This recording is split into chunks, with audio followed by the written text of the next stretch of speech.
Hey everybody, what's up? Chad Wesley Smith here, Jug Life Podcast. Max Ada, how you doing, buddy? I'm doing pretty well, Chad. Are you? Yeah. So today we just wanted to talk a bit about American Open Finals. If you haven't gone and checked out the recap video on our YouTube, make sure you do that. See some great clips of the teams lifting. But just wanted to highlight some of our team's performance, some of just the overall impressions of the meet, and kind of where things stand now at this stage as we move towards Pan Ams and the Olympics. So, Coach Max, if you had to pick, one top couple highlights from Team Juggernaut, where would you like to start? Yeah.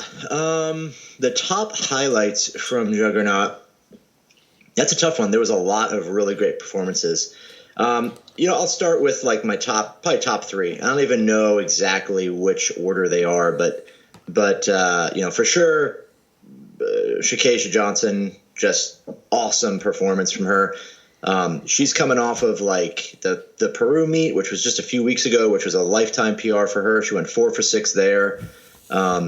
Or 5 for 6 there, had a really great day, just all around solid lifting. And then, came back from that and was pretty much on this I would call it like vacation mode, where, she had just been, traveling a bunch. Her back was kind of bugging her.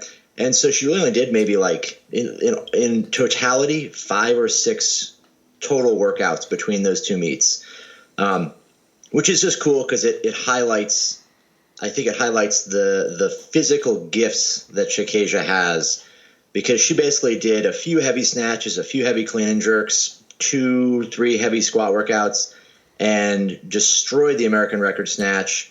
Blew up a huge PR, or not huge, but huge PR total on the platform, and really big clean and jerk. So her performance is awesome. Of physical gifts, some people, if they've watched our older Oakland training camp video. Yeah.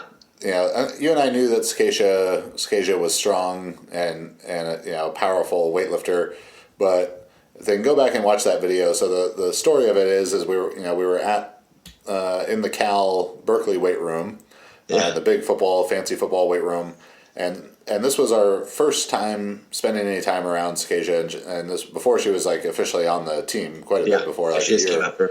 Yeah. Just came out because she's trained by herself a lot, so she wanted, her and Q were friends, and she wanted a good group to train with. So she came and trained, and we're finishing up that workout in the Cal weight room, and the football strength coaches are like, "Oh, we have this force plate testing stuff that we do. Do you guys want to try it out?"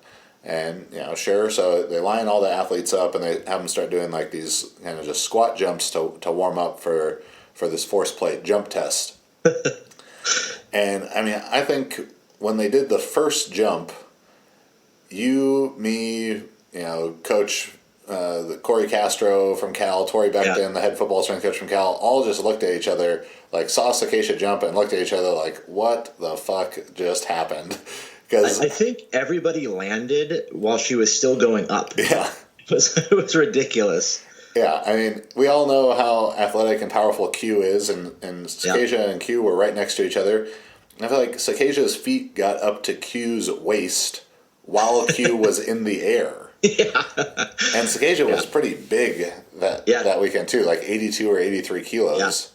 Yeah. And just unbelievably powerful. And they do the force plate testing, and she had one of the highest scores they'd ever had on there. I think probably the highest for any female. Yeah. But very, very talented. So it was awesome to see her break that record, take the record from Q. So I guess, Max, you must know something about getting 75-ish kilo women to snatch really well. Yeah. It was, and I say a lot of that because it was cool to show where Keisha's real strength shines outside of being super talented, her ability to get on the platform and make things happen. Because, we saw that, you see that every meet. The best performers are not necessarily always the most physically gifted people. And so to have her do that was awesome. And a segue into another great performance, speaking of being just a fierce competitor was Alex LaChance. That was definitely a huge deal for her. She came into this in good shape. She had trained hard for it. Her training cycles, they don't always go well. Let me preface this. Alex was an All-American gymnast raised by gymnastics coaches, so her perception of things is probably much more skewed to like, well, my shoes weren't tied properly, so it was it was terrible. Yeah, when you live in a world where taking a quarter of a step out of place it means a deduction in points, is some level of failure. Yeah, so she's a little critical of herself, but I thought her training went really well. She was in good shape. Everything kind of ramped up for her really well at the end of her cycle, and she goes in and just did fantastic. She was 1 inch away from making the 106 snatch on her third, and honestly, if that had been like 107, she probably would have made it. Wouldn't have gone back as far. But awesome. That was a 103 was still a really solid lift for her. It's just under her PR of 105. So is that going to be your plan now, is just to skip 106? Yeah, we're never taking 106 again after this weekend. No one on the team in any lift, man, woman, child, masters, 106s. Never again. That's the last time that weight's ever gone to the bar. Because Alex was having that sort of, block, mental, physical, emotional, whatever, psychological with 125 kilos in the jerk, in the clean and jerk.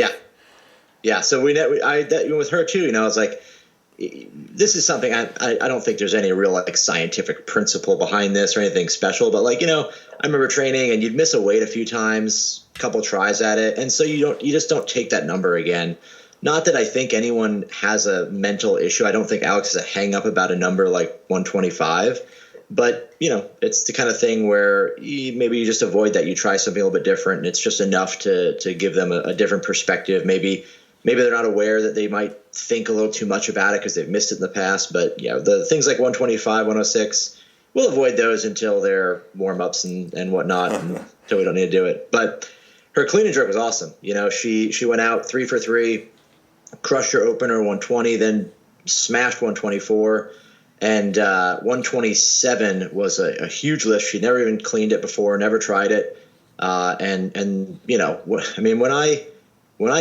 we met her and she really joined the team 2 years ago, she was like snatching, clean and jerking what she's trying to snatch now. Yeah. I mean, she would do like 105, 107, 108 range clean and jerks, and they were hard. She'd get pinned with snatches. Yeah, her ability to stand the weights up, I mean, even from what she started cleaning when she joined Juggernaut, making those 108, 110, 112, it was similar to how Alyssa used to be like, can she stand this up? And then, she had a reserve of strength in the jerk, but I've told her how much, and the same to Alyssa, like, but really to Alex, like how much easier it makes my life as a fan watching, how much less stressful it is to watch, to have her know that she can stand these cleans up so easily. Yeah, it was super cool to see that. And she made the 127, which gave her a 230 total, which was a big PR for her, 3 kilos. And put her in a great position for the Pan Am team, assuming people maybe move around or don't go or drop or whatever. Yeah, we'll talk a little bit more about the Pan Ams after, but I know for Alex, she's joined the team right after the 2017 AO finals. So I started training with you January 2018 and has put 21 kilos on her total PR since then, which she did at 2017 Nationals. But 2017, compared to 2017 AO, her last meet on her previous team, she made a 29 kilos better here as a 71 kilo lifter than she did 2017 AO as a 75 kilo class lifter. Yeah. Granted, she probably actually weighs about the same, but so huge improvement. And then Sakasia told me she has added 12 kilos to her best total since joining the team in March. Yeah, both of them, tons of progress. They both work hard. They both put everything into it, and it's cool to see that. I mean, as it should be, right? You train smart and you do a great, you have great coaching and great training system and great support. Like, you should make tons of progress. So it's always really cool and pleasurable to see that happen for them. You know, the sort of third one I think there, like in the highlights, was definitely James Townsend, because he, James. I mean, shit. James has come through and gone through so much shit in his last year or two, closing a gym, moving out of California, basically almost dying, coming back. Somehow, no matter what happens to James, he could probably be on fire and he could still be able to power clean 170 kilos like it's a broomstick. Oh yeah, and let's not, if people follow James on social media, they may be aware of this and they may have heard us talk about it briefly, but let's kind of recap this. Yeah. Almost exactly a year ago. I mean, yeah, I think it was early this year, like January. Yeah, so maybe like 10, 11 months ago, James goes in for a dental procedure for like a broken tooth. Yep. And gets some stitches in his mouth, and it turns out that there's like a bone fragment in there, but fast forward a couple days as he feels more and more sick from it, he is hospitalized with sepsis. Yeah. Which is like a blood poisoning, I think it's a blood infection or something like that. Like a systemic really entire body blood infection. Yeah. Yeah. Usually it's a very lethal situation. It's rare to come back from that. A lot of people die from sepsis. And he even told me a story where, he was at a concert after all of this happened. He's at a concert and he ran into the nurse that admitted him to the ER the night he went in. And he said, hey, do you remember me? And she looked at him like she had seen a ghost. And she was like, oh my God, you're alive. We all knew you were dead when you came in. We all thought this guy's going to die. He's too far along. That's the end of his life. Yeah, it says patients with severe sepsis or septic shock have a mortality rate of 40 to 60%. Yeah. And obviously that nurse thought that she was dealing with a human, not Wolverine. Not James Townsend. But he's extremely near death in this. Bedridden in the hospital for 2 weeks, over 2 weeks.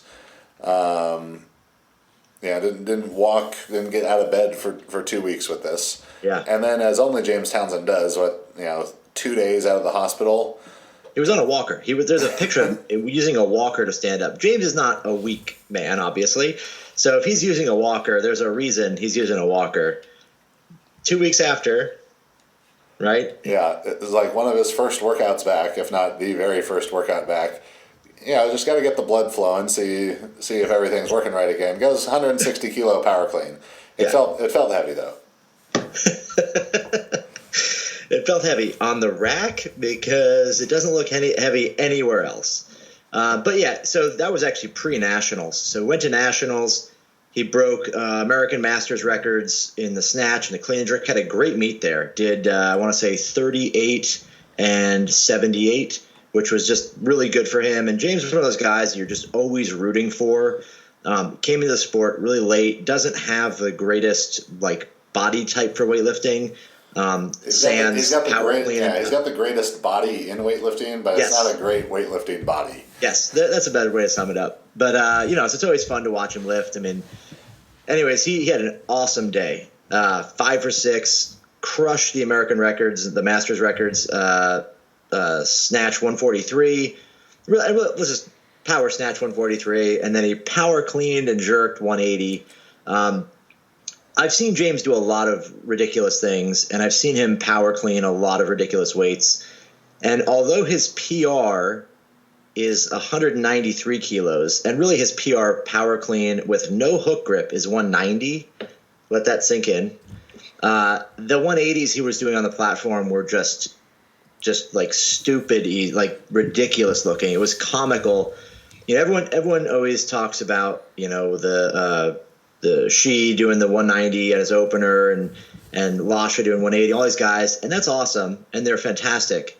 But you got to remember, if you took them out of training for 5 years and you just put them on whatever normal program, no state sponsored supplement use, they wouldn't do that. James was almost dead, and he got out of the hospital bed and walked into his gym and did 160 power clean. That's just James. Like, everyone else has trained themselves for decades to get to where they are. James' just body's just like, oh yeah, 180 power clean. We do that. That's just normal. That's baseline. So it was super cool to watch that. I'm super happy for him to have broken those records and hit that, fantastic performance and big total for him. Unfortunately, every Masters athlete in that weight class and age group probably hates themselves and is really just, they're gonna take a 4-year sabbatical and just come back. I'll try the next age group. Or he's given them hope, or he's just, he's inspired a generation, the greatest generation, to come back and kick some ass. Yeah, he was fun to watch. Yeah, that was great for James, and that was a 5 for 6 day. Yeah, and gold in the clean and jerk, silver in the total. And then obviously the other really standout performances. Before we go on there, I always see people in the comments, of course, on James's stuff, and I've even heard the announcers before for his sessions say things like, well, when this guy learns how to do the full lifts or things like that, or people ask why he does the powers. And I mean, I told James to respond to people, who ask why does he do a power, to just tell them, well, if you could, you would too. But as the coach, can you kind of give a little bit more clarity as to why he does powers? I mean, in all fairness, when you've seen his 180 power clean, you know why. I mean, the bigger limiting factor for James is the jerk. He's going to struggle more in the jerk, and watching him do like a 170 clean versus a 180 power clean, it's obvious which one is less work for him. The 180 is just doesn't tax his legs. It's not precarious. It's easy for him to get to his shoulders. So for him, it's a utilitarian thing. There's just no reason for him to do full cleans. He wouldn't be fast enough under the bar and smooth enough to really do like a much, much bigger clean that he couldn't power clean right now. And the limiting factor would be the jerk anyways. I honestly wouldn't be surprised if James could power clean 200 kilos.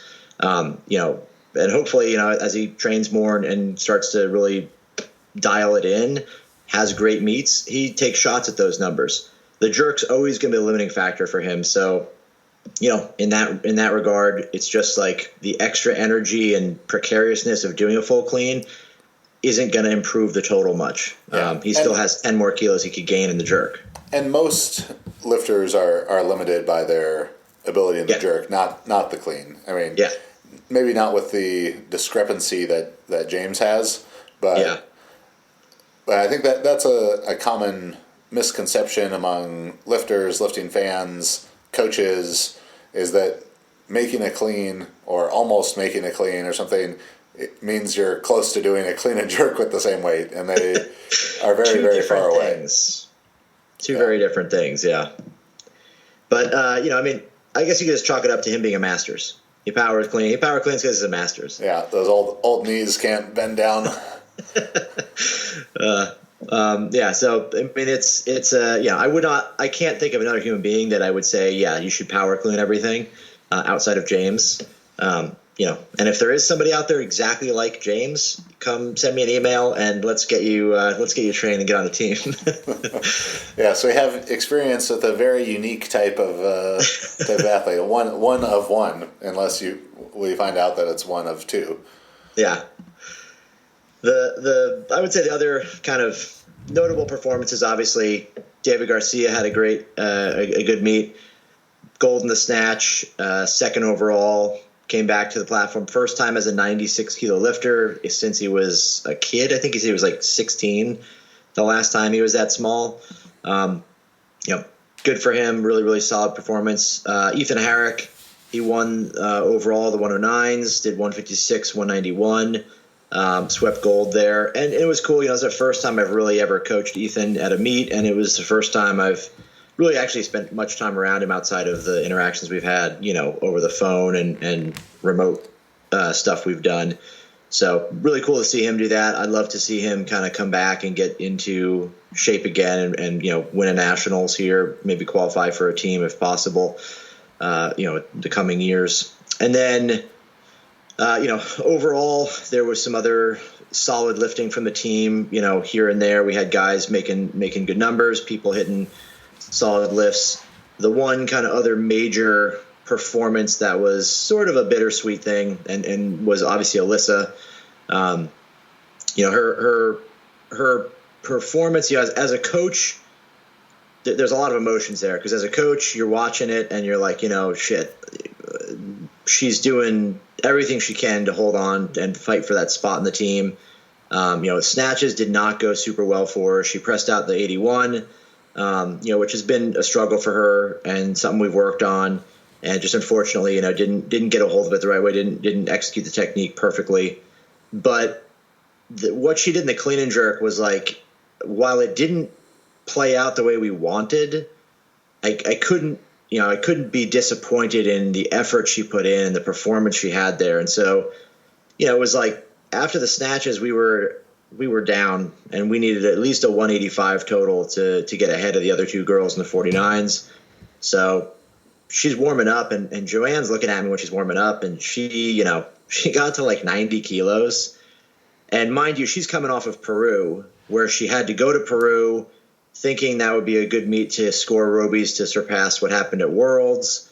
And, we get halfway through the cut and it just decides it's not worth doing this, because we find out Jordan's actually going to a meet in Turkey. So it'd be a waste of our time. We have to go to AO finals anyways. Not a good move. So she's coming off the same situation as Shikasia, hasn't trained a lot.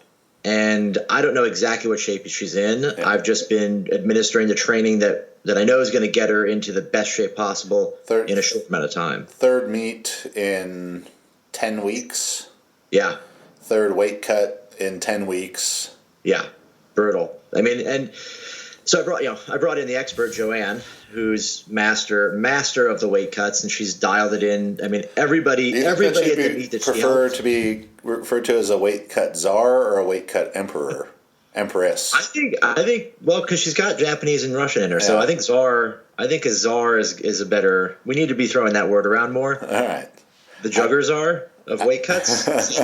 I think knowing Joanne, I could see her being excited about being an empress.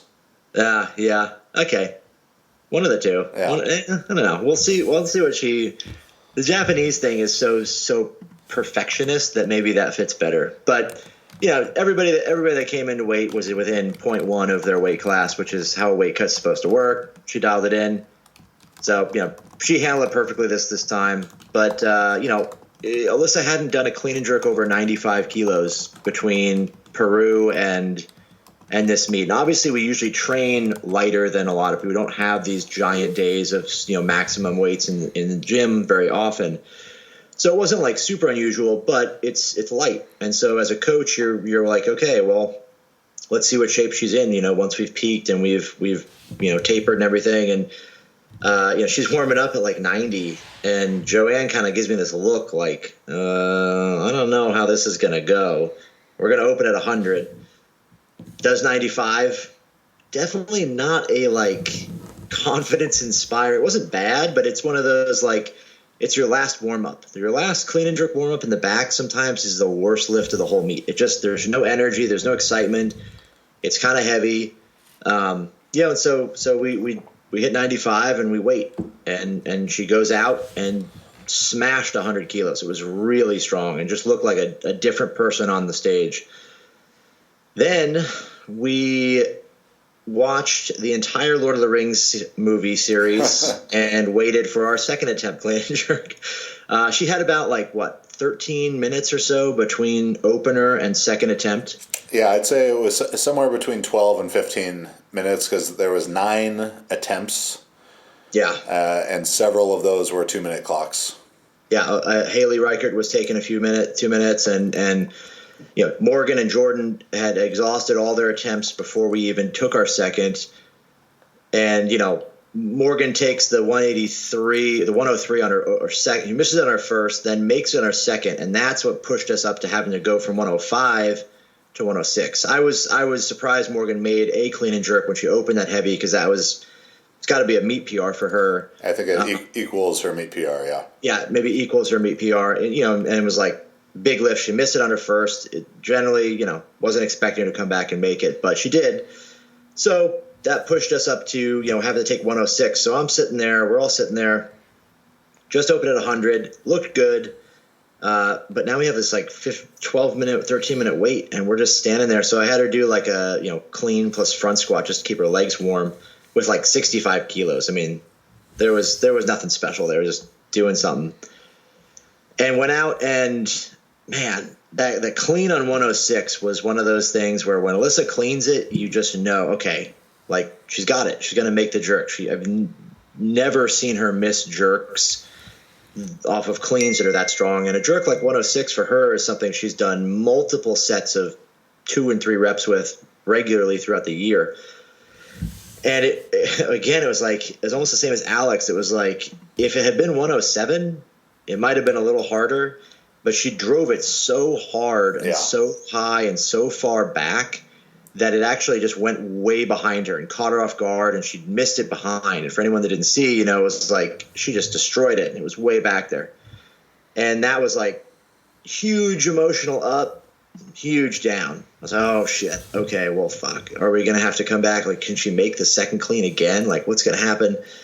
So, I'm just talking to her, trying to get her fired up, trying to get her to, Well, she did have a good strategic move in there of saturating the platform in urine to get a bit extra time.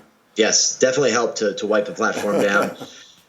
They cleaned it up. To be honest, thoughts in my mind when she went up to that third clean and jerk was that, is she even going to clean this? Is this thing just going to smash her into the ground? And again, good clean. Really solid. You watch the pull, she was patient. The bar got up to the top of her thigh. She didn't jump forward at all. It was really awesome. Had just a great mental approach going in.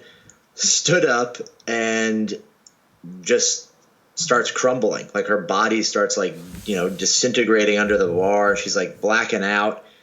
And whenever a lifter starts blacking out, my biggest concern is I don't want her to get hurt. I don't want her to fall backwards and have the bar break her wrist or something. And, so I'm yelling at her. I'm dump it. Yeah, especially, I'm standing right next to you there, and this is an emotional roller coaster for her. She held the bar for 15 seconds after she cleaned it before finally attempting the jerk. So we're about 8 seconds into this, and it's is she going to try it? No, she's going backwards. She's about to tip over, and Then she comes back. She takes a step back and she comes back to life and made an attempt at it. But at that point, I think just everything was gone. It was just sapped, and ended up out in front of her. And so as a coach, you're upset. You really want the best performance for him. As a person, watching her do that and seeing the fight was just awesome. And I couldn't ask for more than putting everything she had into it, and that's what she did. It was not enough. It was not right. Whatever, she made 2 mistakes. Couldn't make the lift. So, really appreciate the effort she put in and commend her for that. And it was a bittersweet thing because it's as a coach, that's what you want, is for people to try their absolute hardest, but sometimes just isn't quite enough there. So. Yeah. So before we, talk a little bit of Pan Ams and what's going on moving forward, I think some other, highlight performances beyond our team to point out would be Cecily Kyle. Very, very impressive in the 45 kilo class. 35 years old, 168 total.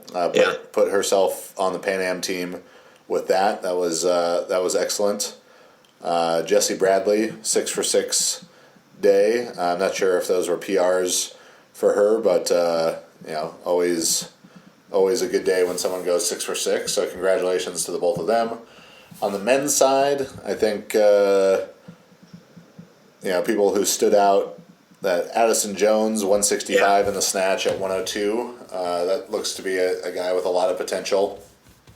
Very strong guy. Yeah. So what's the deal with this Mohammed Sultan guy? I have no idea. I don't know where he's from. He's from Egypt, right? I thought. Okay. Oh well, so Egypt, they've got a history of weightlifting. They've got a weightlifting history for sure.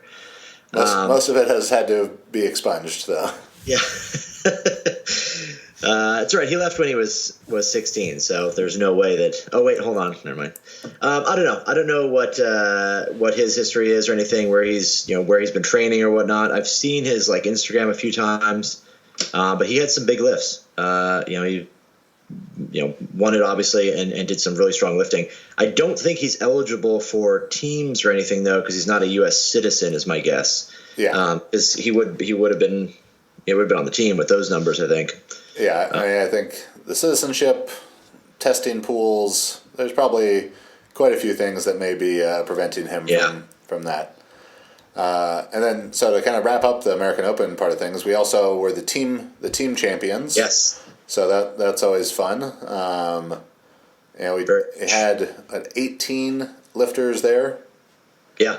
But now with the new team scoring format, favors a bit more of the higher end performances, which I think is good. I think with this 5-person team thing that they should change the way that the scoring is as well, to only score to do it the way a track and field meet would be 10 for first place, 8 for second, 6 for third, 5, 4, 3, 2, 1. So where the top 8 score, because for first place here gets you 28 points, where 8th place gets you 18 points. But there's no weight class, maybe 59 or 64 women, where there's actually a pretty tight spread between the top 8, maybe 8 to 10 kilos. I know we had that time in the 63 kilos where it was 8 kilos difference between first and 8th. But it still kind of gives the same issues, where some of those the very low, like the 45 kilo class, and then the higher women's classes and the higher men's classes might not even have 8 competitors in them. So things can still be improved, but we won anyway, so congratulations there, Coach. Thank you. So this wraps up the 2019 weightlifting year, but we still have, it still is impacting this quad. So the next step of things is Pan Am Championships. Which one is it? Pan Am Games. No, Pan Am Championships. Championships. I always get them wrong. Yeah, so Pan Am Championships are in April in Santo Domingo, Dominican Republic. Yep. So as it stands right now, we have one competitor on the women's team and the alternate. So Sakesha Johnson is definitely on there, and Alyssa is currently listed as an alternate. But it does seem like there's going to be some changes, some shakeups to the team.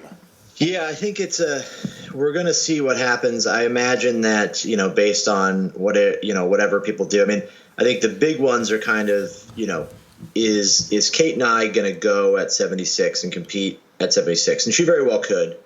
I think Maddie Rogers is the next question there, because whatever Kate does determines Maddie's move. Yeah, so Kate does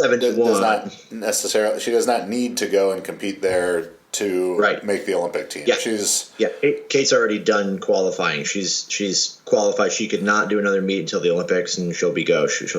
She's locked in because she just did another meet. So, if assume she skips this, that's going to open a spot up. What we've heard, Sasser saying she's having knee surgery.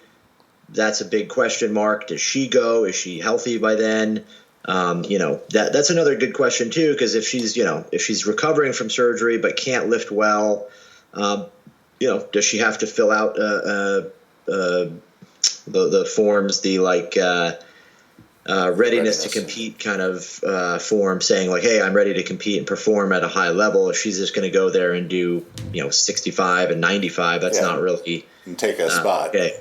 Yeah. So then that's another question mark. And then the big one, like Maddie Rogers, she's only qualified at 71. If she was to go 76, they use the 240 total she has at 71 in place of a 76 total, which would put her third in the 76s. So, Kate Nye doesn't go, Maddie could bump to 76 and compete there. She could also drop down to 64, but that would be a 11 kilo weight loss, I think, based on what she weighed in at this meet. So she's kind of in a place where going as a 71 really isn't going to benefit her. If she wants to go to the Olympics, her best course of action is to compete as a 87, gaining up to being, weighing 81.01 kilos. Yeah, so, and her only path to the Olympics as it stands now, unless she was to go and make some 260 total, some total that she's not making, and neither is anyone else, is that she has to go as an 87 or a 64. So she would be kind of battling Jenny for that 87 spot. Side note: Jenny Arthur not qualified for the Pan Am team. Right. Or she would have to, if this is in fact true that Maddie Sasser having knee surgery and is probably not going to be competing in the next 6 months at minimum, if at all. Maddie Rogers could try and go down to 64 and get that spot. Right. But considering she weighed 75.25 at the American Open, that doesn't seem like a likely. Seems like she's going up, not down. Yeah. So depending on what Maddie does, I think they'll be interested to see what their strategy is. I mean, obviously she could go to the Pan Ams at 71 and compete, but you have to imagine that that's the last meet of the period, so she'd have to do 2 meets before that, weighing 81 point whatever. So she'd have to go all the way up to 81, weigh in twice, then go all the way back down to 71. Then, assuming she qualified for the Olympics, go back up to 81 point whatever. So it just seems unlikely. So I'm not sure what's going to happen there. My prediction would be that neither Kate nor Maddie actually attends the Pan Ams, and at least not in the weight class that Maddie's in now. I'm guessing if Kate doesn't go, Maddie bumps to 76 and competes at 76. I suppose even that would be, if she's going 81 or 87, really kind of pointless. So we'll see what happens there. But definitely that list is probably going to get moved around a little bit as we get closer to the event itself. Well, yeah, because her 240 from 71 would make her, could get her on the team as a 76, the number 376, and bump her up. But if they said, all right, we're going to take your 240 and call you an 81 or an 87, she would be ranked below Jenny Arthur there, who I mentioned is not on the team. Yeah. So it's as listeners may know from previous episodes, there are flaws in this Olympic qualifying system. Some of them are the existence of the 87 kilo weight class. But that is very true. It's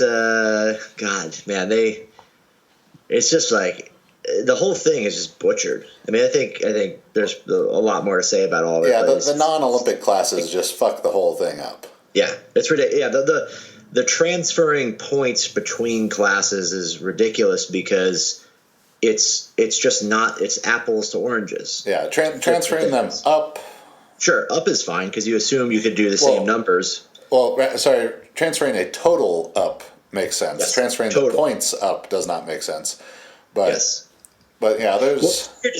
They should have just transferred the totals to the weight class going up and redone the points with that. Nothing going down. Yeah. It's ridiculous to go down because there's no way. I mean, case in point, Jordan De La Cruz doing 207, 200 totals, dropped to 49, doing the fourth, fifth highest total as a 49 in the country. You go from doing, plus 200 to low 180s. Not the same thing. Same if anyone went down. If Robles decided to go down to, the 87 class, I don't think she's going to do the same numbers. Yeah. And there may be a forthcoming podcast with more exciting information and opinions regarding some of this type of information. But yeah, so I think, if I was a betting man and there was a place that took bets on who is on the U.S. women's squad for Pan Ams, it would be a very boring casino probably. But if such a place existed, I would predict that Kate Nye is probably not going to lift at Pan Am's because she doesn't need to, but maybe she just wants to. Yeah. I mean, her choosing to do that effectively would end Maddie Rogers' Olympic chances unless Maddie starts, dieting and goes down to 64. But let's say Kate doesn't lift, Maddie Rogers moves up from the 71 kilo class to the 76 kilo class. That opens a spot in the 71s, which would be taken by Team Juggernaut's Alexandra LaChance. Yes. Let's say Maddie Sasser does not lift, does not compete because of this injury. She's out, and then that extra spot would... So now there's just a totally open spot. I think the next is Kyle. No. Oh, okay. Cecily is...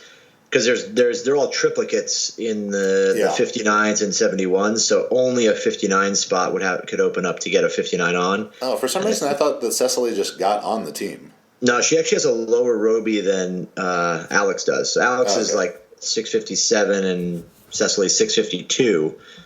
And so the first one on, assuming those changes took place, would be Alex. And then obviously if someone else, some 59 or whatever decides, hey, I'm done with weightlifting or isn't going or whatever, then another 59 would go because they're ranked higher. Oh, and what is this Roby that they used for best lifter at AO finals? Because it's not... I think they must have used Sinclair. No. I don't see how they could use Roby because she has less... Cecily won best lifter but has less Robies than Alex. Well, I'm looking at the sheet right now, and they're listing Cecily as a 281 Sinclair, 653 Roby. Sakeisha as a 286 Sinclair, 630 Roby. I think they're using the wrong Roby calculator, like the one that adjusted off of the world records or something. Well, I don't understand how any of those metrics would put her... I mean, the Robies are less... She has less Robies than other lifters. But the Sinclair... She's not on the team. Yeah, I don't understand. I guess I don't understand how USAW got best lifter there. It was... Is it just an objective guess now? And maybe they're just picking people that go 6 for 6 or something? Or I don't know. Let me pull up the actual Roby calculator. Female... I wonder what the rules actually state. Because you know how there's... Where's Bill when you need him? you know how the IWF website used to have, like, Roby calculators, 2 different Roby calculators? Yeah, there are 2. There's one for the adjusted world records and one for the original records that they started the whole quad with. Yeah. They clearly, for this, the USAW Roby calculator, used the one... for the best lifter, didn't use the same one that they use for team qualifying. That's got to be a mistake then. I mean, how can you use 2 different ones? One simply for best lifter is different than every other Roby calculator ever used for every single other event? That seems strange. Well, you're saying... Your tone makes me think that you think USAW makes a lot of decisions that make sense, so... that was your first mistake. So when I used the correct Roby calculator and set Cecily Kyle to a bronze level meet 168 in the 45 kilo class is 652.96 Robies. Yes. I concur. I get the same number. And that puts her on... it doesn't clearly doesn't put her on the team because her name's not on there. But yeah, that is much higher than like Jenny's at like 6'10" or something. It's 6'19", I believe. Yeah. Where? Well, what formula did they use for best lifter? Sinclair? Must be Sinclair. No, because Cecily won best lifter and has the 3rd highest Sinclair. If it was by Sinclair, it would have been Morgan. Actually, the 4th highest. It would have been Morgan, Jordan, Sakeisha, Alex, Morgan, Jordan, Sakeisha, Meredith, Alex, then Cecily by Sinclair. So then if it's by Roby, it would have to have gone to someone like Morgan. If it was by Roby, it would have gone to Sakeisha. Would it not? No, I Circassia's imagine Morgan must have higher 678. Robies. Morgan had higher Robies, I think, than Shikesha. Oh, yeah. This is Yeah, intriguing. she had 721. What is the Roby calculator that they that they used? They definitely gave it to the wrong. I mean, I don't know what metric they're using to gauge that. Where are these Robies coming from? Cecily's is correct off of that Roby calculator, 653. Circassia 630. I'm looking at the AO Finals best lifter list. Circassia 630.8, Morgan 624.7, Meredith 618, Jordan 613, Alex 609. They're definitely using a different calculator for Cecily. That's a clear mistake. Yeah. I mean, she's going to have to return the tens of thousands of dollars that go for winning best lifter. Good Lord, it's already been spent. She put the down payment on that Lambo. There's a gumball machine outside, and she's like, I'm very curious. I wonder if there's some other criteria, like going 6 for 6. You have to go 6 for 6 to be the best lifter. So whoever scores the most Robies with a 6 for 6 performance, best lifter could go to somebody doing like a 200 total at Super, as long as they go 6 for 6. No one else did. I don't know. That's very odd. I would not be surprised if they made a mistake, but yeah, it seems like Cecily got one Roby calculator and everyone else got another. The best lifter calculator. It adds 10%. When they decide who the best lifter is, then your Robies are adjusted to reflect it. Yeah. Interesting. Yeah, but that's the guess on the women's side of things. Yeah. Men's side, I think it would be a bit of a surprise, it seems like, to see either CJ to see CJ compete, as he's already. I think they declined already. I know Damron declined, and I believe West declined already. Okay, the list on the USAW site still has Wes on it, but okay, neither Damron nor CJ is on it. Okay, yeah. Which is surprising that Damron is not doing it, being that he has a pretty secure spot there and he's got a lot of time to train for it. I would have thought he would have gone to compete there, but guess just has other plans. I guess so.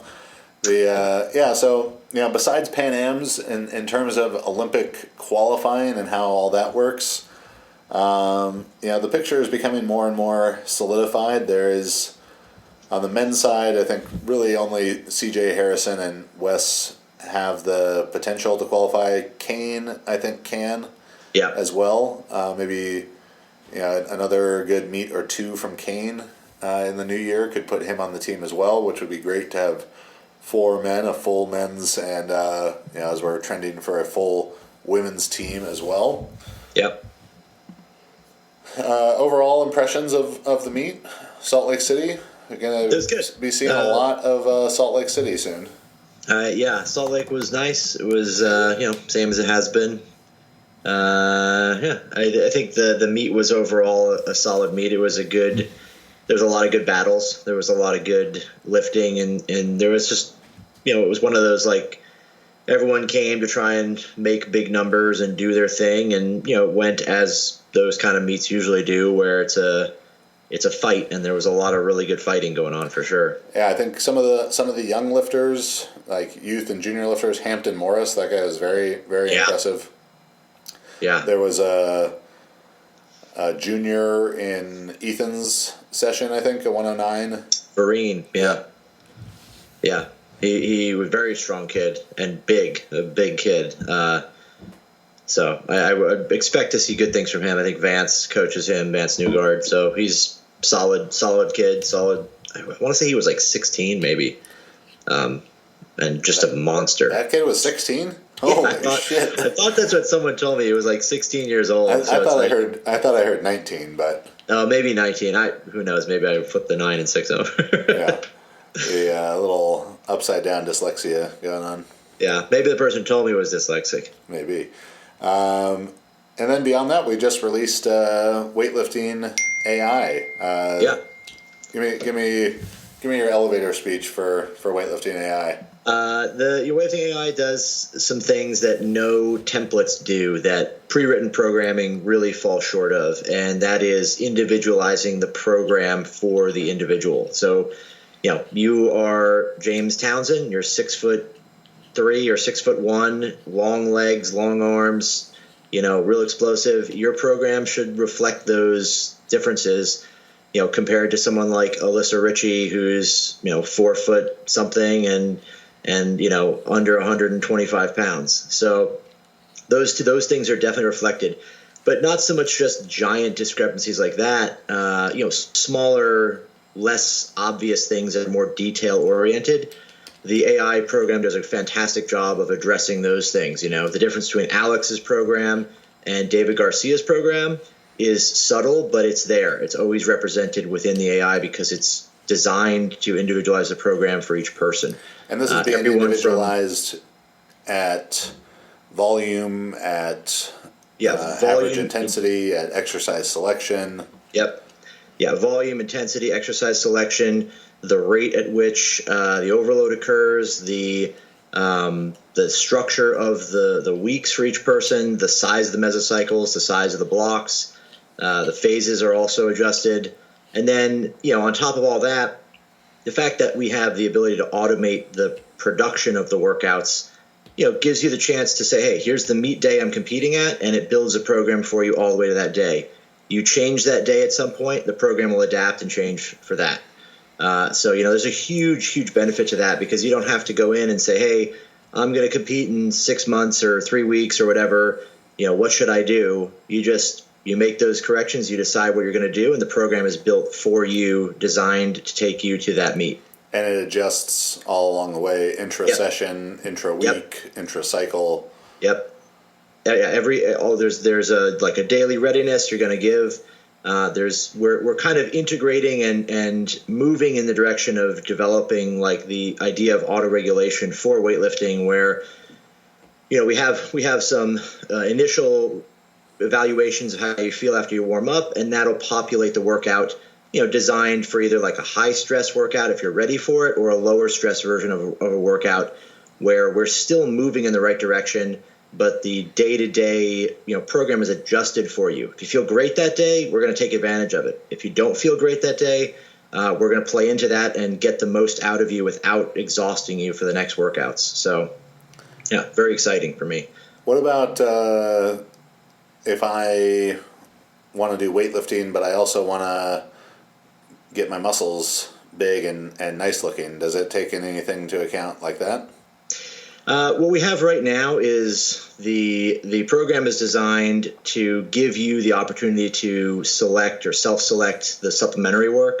So if you want to do, more shoulder work or you're doing, you want to build your triceps up more, there's the ability to self-select which muscle groups you want to train after the fundamental work is done. As the program evolves and as we start to incorporate more of the aspects, more complexity to it, without a doubt, those things will exist in the full program. If I'm a CrossFitter and I want to use this as a supplement to my CrossFit training, would you suggest that? Yeah, absolutely. I think the major benefit is that this is still we would brand this as the weightlifting AI, but there will be a CrossFit version of this. But for now, it's still going to be the same model, same structure. You just want to put in a little bit more like higher stress outside the gym to compensate for that, and it'll give you reduced volumes and intensities that are adjusted for that. If you want to do a 3-day-a-week weightlifting program on top of the CrossFit, it can definitely handle that. As we build out the rest of it, and as Garrett and I really delve into the other branches of the weightlifting stuff with Super Total and CrossFit, you'll see some really cool additions to it where we can, it'll populate, much more dialed in workouts for a CrossFitter specifically. So let me say this, podcast listeners. Let me say it.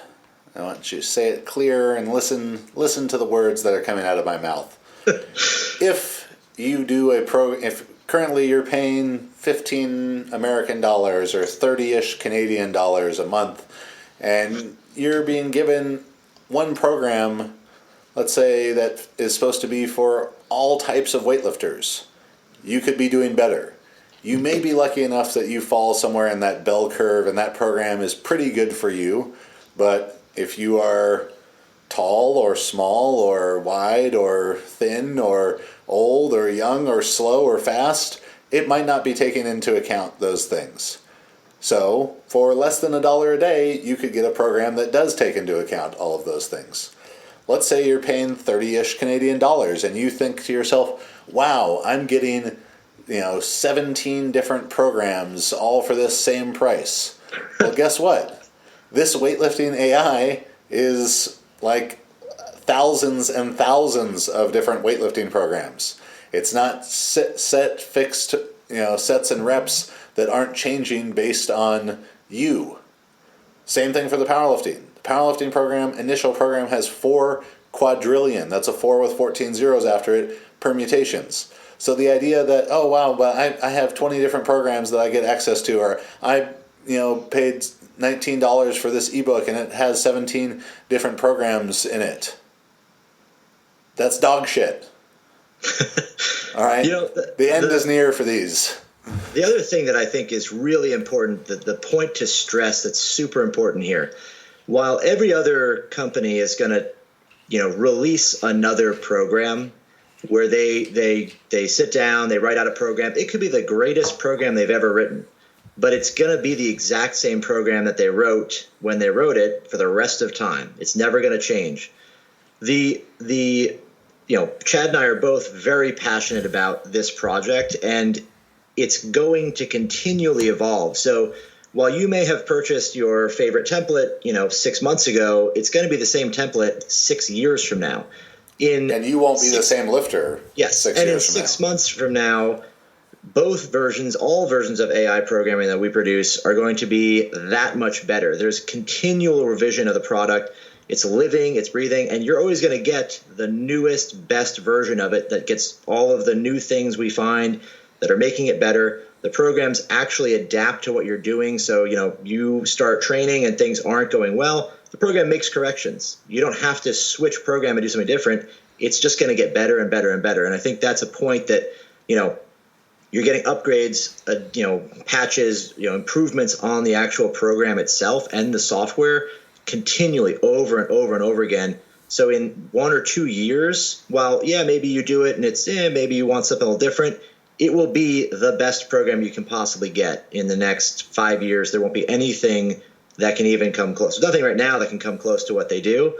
But, over the course of a year, the upgrades that are going to come out are just ridiculous. So, especially because these other people, they're not going to catch up because, 1, they wouldn't know how to, and 2, they don't fucking care to. They'd rather just give you the same program over and over and over in an ebook full of spelling errors written by Bobcat Goldthwait. So,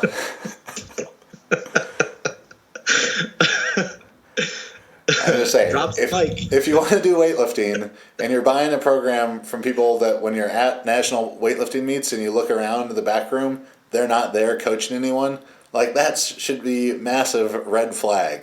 Massive red flag. Oh, yeah. I'm trying to save you. Yeah, I mean, it's like, look at, it's easy. Look at the results, right? The same logic that goes into the programs is being used, for all the lifters at Juggernaut. And you have people across every spectrum: powerlifting, weightlifting, super total, and also everybody. I mean, can I say this? Everybody on Team Juggernaut is the most jacked lifter there is. This is like excluding maybe, Jason Bonnick. But, it's like these people are kicking ass across so many different fields in so many different ways. Clearly, we are passionate about what we're doing. And like I said, it's for everyone: beginner, intermediate, advanced. It is adjusting for you. Short ones, tall ones, big ones, small ones. All of the above. All of the adjustments you could make. Because it's not to say that some of these like pre-written templates or programs can't be effective for you. Sure. They may have been written for short ones, small ones, and you may be that. Also, just having had conversations with enough of these people who write these type of programs, if it is good ones for short ones, small ones, or big ones, tall ones, that's just a fucking coincidence. But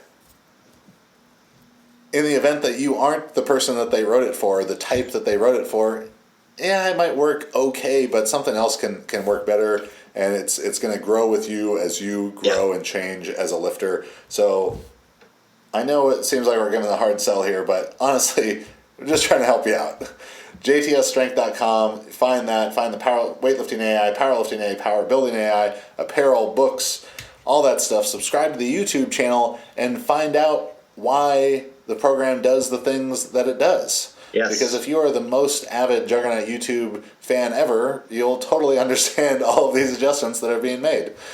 I wonder, I'm not even sure I'd like to meet the person who's watched every single video. It's probably Jerry. Shorty has. Has he? And he never speaks. He's mortified. That's probably why.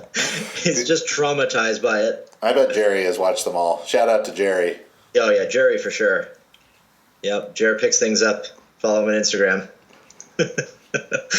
You're welcome, Jerry. All right, buddy. Well, good talking to you. Maybe we'll have another podcast very soon that's far angrier than this. Where can they follow you? Max at jtsstrength.com for the email. You can follow me, Max_Ada on Instagram or on Facebook. All right. I'm Chad Wesley Smith at Chad Wesley Smith and at Juggernaut Training on Facebook and Instagram. Thanks for listening. We'll probably talk to you in 2020. Have a Merry Christmas, Happy New Year.